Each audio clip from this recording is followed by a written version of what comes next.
في ظاهرة طبعا أبناء الممثلين لازم يمثلوا في الأعمال بغض النظر عن قدراتهم التمثيلية وبعيدا عن الكلام عن المجاملة أو المحسوبية اللي هنتكلم عنه في الحلقة. بس هل أبناء ممثلين ما بيعرفوش يمثلوا فعلا؟ صلى على النبي ويلا بينا.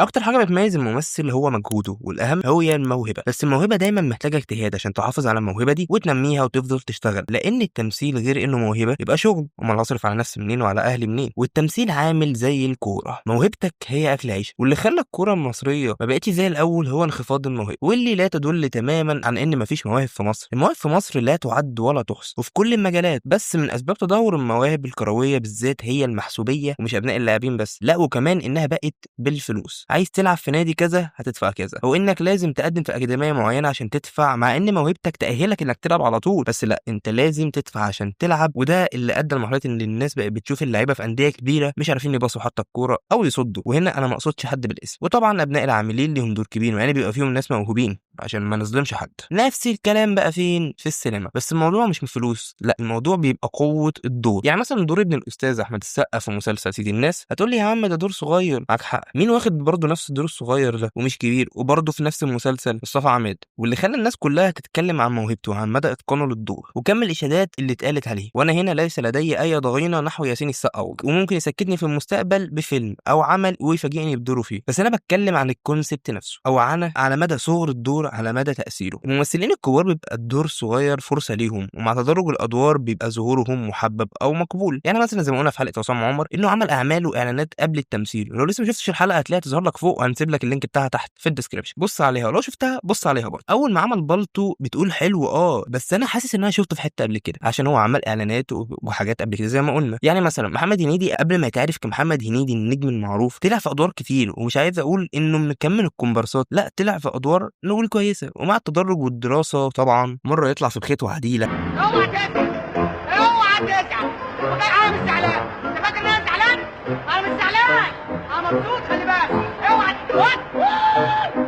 مره في البخيل وانا، ومره في اسماعيليه رايح جاي. فلما يعمل صعيدي في الجامعه الامريكيه الناس تحبه وتعرفه وتقول احنا عارفينه. كل ده بسبب الدور الصغير اللي هو خده في الاول. وعلى كذلك الممثلين، فما تقوليش ان ده دور صغير، لا ده حلم لبعض الشباب. بس هل كل ابناء الممثلين ما بيعرفوش يمثلوا فعلا؟ التعميم ده اكبر غلط ممكن البني ادم يعمله في حياته، اكيد بكل المقاييس. لا يعني مثلا اكثر ابناء الفنانين موهبه هو بالنسبه لي انا احمد الفيشاوي، وده رايي الشخصي. هل ما بيعرفش يمثل؟ طبعا لا، ده بعيدا عن اعماله الحاليه. بس الفيشاوي لحد 2020 اعماله كانت جامده، دي قليله عليه. وده الراي اللي بيتفق معايا فيه صديقي يوسف صاحب قناه الفيلم. وبرده احمد السعداني اللي ابهر الناس بدوره في مسلسل لام شمسية، واللي مكسر الدنيا دلوقتي كريم محمود عبد العزيز. وبرده محمد امام اللي افلامه من الافلام المعروفه جدا في السينما عندنا. وفي ممثلين ابائهم مش ممثلين بس ليهم علاقه بالوسط فمثلوا، مثلا كريم عبد العزيز ابن المخرج الكبير محمد عبد العزيز، والمخرج الكبير مروان حامد ابن الكاتب الكبير وحيد حامد. ويا رب المعلومات اللي بقولها دي تكون صح، ما يحصلش زي الفيديو بتاع صلاح السعداني ومحمود السعداني. هل حد يختلف على موهبه الناس اللي قلت عليهم؟ اعتقد لا. بس هل اهاليهم او اسماء عيلتهم سهلت لهم الموضوع والشغل؟ بالتاكيد.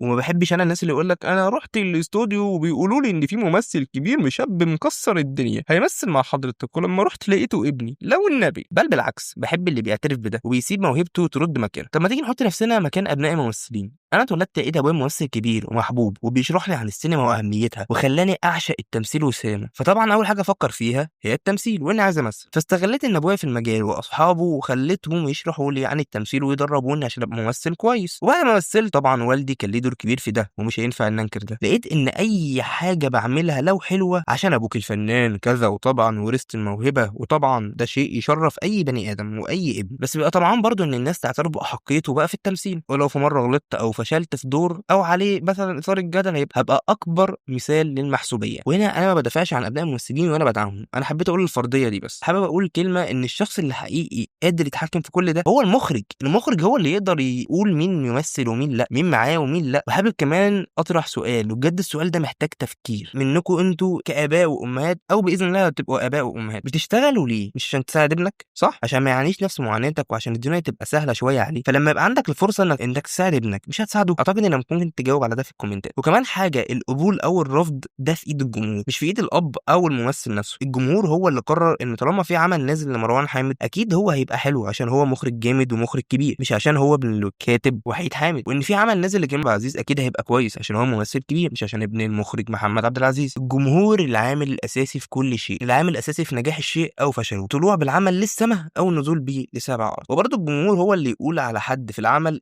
اللي مش عاجبهم ده، مع ان العمل ده فعلا بينتقدوه، ان كان فيه نجم عاجبهم وانه فعلا نجم كبير، في عز التريقه والنقد على العمل. فما تخليش حد يستهين بيك ويقول لك ان ابناء الممثلين كلهم ما يعرفوش يمثلوا. ممكن تكون الواسطه ادتهم فرصه افضل من الاشخاص لسه في بدايتهم، وده اللي انا حبيت اقوله في اول، ان في الكوره ده ادى لتدهور الكوره، فممكن ده يؤدي لتدهور السينما برضه مع الوقت. بس ده لا يقلل من موهبه ابناء الممثلين. وعايز اقول للممثلين الشبان اللي بيتفرجوا علينا ده، لو بيتفرجوا يعني كمل سعي وما تفقدش شغفك، ربك هو اللي بيرزق كل واحد. ممكن في عمل في ابن ممثل وانت اللي تاخد الاشاده عشان موهبتك. والصراحه الموضوع موهبه، بس الواسطه عندنا واخده حقها قوي يعني مثلا في امريكا والدول المتقدمه ابناء الممثلين مش كتير، بيبقوا عدد قليل جدا يكاد يكون ضئيل. هتقول لي يا عم انا ما فهمتش برضه، انت معاهم ولا عليهم؟ بص يا صاحبي، انا موقفي من الوسايط طبعا ضدها وضد اللي بيستخدمها، بس الموضوع بالنسبه لي مبرر. المخرج لما يجي يسكن دور بيبقى راتمه في خياله بطريقه معينه، تخيل الشخصيه. وبطبيعه الوسط ده ان بيوته مفتوحه لبعض، او لما مثلا ممثل بيمثل في فيلم عياله بيجي له المكان، فطبعا المخرج بيشوفهم وكذا وكذا. فممكن يكون في ابن ممثل المخرج شافه وحس ان هو ده اللي يليق على الدور فبيديله الدور، وده طبعا ممكن يظلم شاب كان عايز فرصه، بس فرصه ممكن تكون فرصه لنجاته من الظلمات وما تخليش اليأس يسيطر عليه، وانه موهوم ما بيعرفش يمثل. حاسس اني كبرت الموضوع، بس اعتقد انت فاهم قصدي. اي بني ادم بيحلم بفرصه واحده تجيله، فلما حد يديله الفرصه ممكن تخليه نجم ويحسن معيشته ومعيشه اهله ويبقى ملهم للي زيه، والناس تقول بص كان فين وبقى فين. يعني مثلا عندك الدحيح وعمرو نصوحي من الملهمين دايما لاي حد بيبتدي على اليوتيوب، عشان بداوا من ما فيش. وعلى فكره الاثنين عليهم فيديوهات على القناه عندي، وانا مش قصدي ماركت الحلقات خالص، اللي هتلاقي لينكها تحت في الديسكريبشن. بس لو حد نفسه يقدم محتوى علمي اول حد بيجي في باله الدحيح، ولما حد يقول له انت محتاج ومحتاج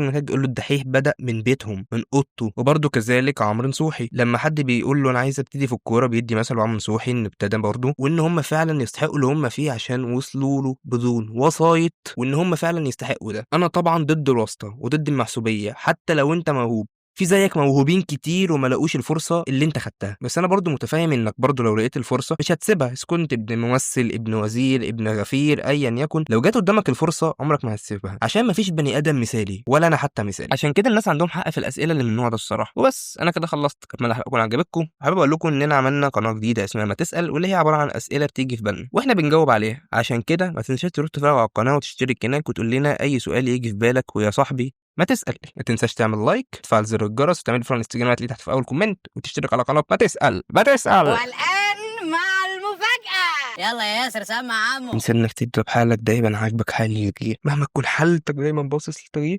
صدقني لو بصيت جواك هتلاقي ياما كتير قدرات او ميزات، ان كنت غني او فقير. ما تقللش من نفسك، ده انت بنفسك طاقه خير. ارضى يا ابن ادم باللي اتكتب عليك، ولاني عارفك مش هترضى غير بطراف في عينيك. انا بص هتحفكوا بالاغاني بصوتي ده بعد كده.